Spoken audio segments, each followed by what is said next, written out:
नमस्कार साथियों, मैं आनंद मांडिया लंबे समय के बाद फिर से आपके सामने हाजिर हूँ। सबसे पहले तो जिन साथियों ने चैनल को सब्सक्राइब नहीं किया है वो सब्सक्राइब कर लें और वीडियो को अंत तक ज़रूर देखें। आज का मुद्दा है सरकारी कंपनियों के बाद अब सरकारी ज़मीनों का नंबर लगा है।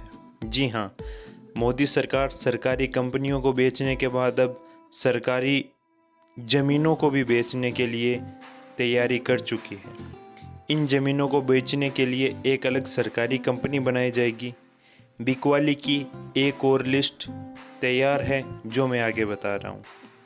BSNL, BEML, HMT, MTNL की लगभग 2000 एकड़ ज़मीन बेची जाएगी। इसका अनुमानिक मूल्य 50,000 करोड़। ये सारी प्राइम प्रॉपर्टी है। जानकार कहते हैं कि इस प्रॉपर्टी की कीमत 2 लाख करोड़ रुपए भी कम है। एयरपोर्ट अथॉरिटी के पास हर राज्य में हजारों एकड़ बहुमूल्य ज़मीन है। इन सारी ज़मीनों को बेचा जाएगा। एयरपोर्ट के पास की ज़मीनों का मूल्य आप समझ सकते हैं। एयरपोर्ट की ज़मीन सुरक्षा से जुड़ा मामला है, पर एयरपोर्ट की ज़मीन बेचने पर नेहरू जी के बनाए कानून की बंदिश है। तो तय ये हुआ है कि कानून ही बदल दिया जाएगा, पर ज़मीन तो बिक कर ही रहेगी। ऐसी 100 सरकारी कंपनियों की एक्स्ट्रा ज़मीनें बेची जाएगी, जिससे 2.5 लाख करोड़ रुपए सरकार को मिलेंगे। यानी पैसे का टारगेट फिक्स है। अब ज़मीनें ढूंढो और बेचो। IOC, HPCL, गेल की पाइपलाइन बेचकर 17,000 करोड़ की कमाई का प्लान है। पाइपलाइन बेच दोगे तो ये कंपनियां क्या करेगी? पावर ग्रिड का नेटवर्क बेचकर 1.68 लाख करोड़ रुपए बनाने का प्लान है। ग्रिड भी बेच देंगे। जहाज प्रोजेक्ट 30 से ज़्यादा ये भी बिकेंगे। इसके अलावा अलग अलग सरकारी कंपनियों की एक्स्ट्रा ज़मीन और दूसरी संपत्ति भी बेचकर पैसे जुटाए जाने।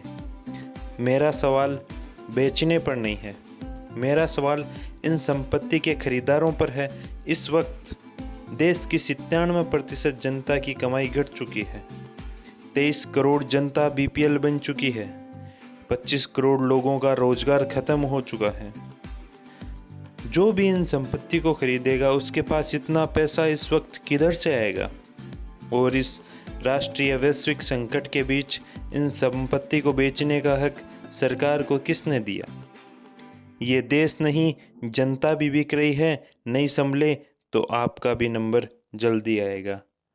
तो दोस्तों, ये आंकड़े मैं आपके सामने इसलिए पेश करने जा रहा हूँ क्योंकि ये जो तानाशाही मोदी सरकार है वो देश की सरकारी कंपनियों को बेचने के बाद अब ज़मीनों को भी बेचना इस सरकार ने शुरू कर दिया है। अगर समय रहते सचेत नहीं हुए, एकजुट नहीं हुए, तो सरकारी ज़मीनों के बाद आपकी, हमारी, हम सब की ज़मीनों का, हमारे घरों का नंबर भी आएगा। ऐसी मुसीबत ना आए उससे पहले आवाज़ उठाइए, एकजुट होइए। जय हिंद, जय भारत।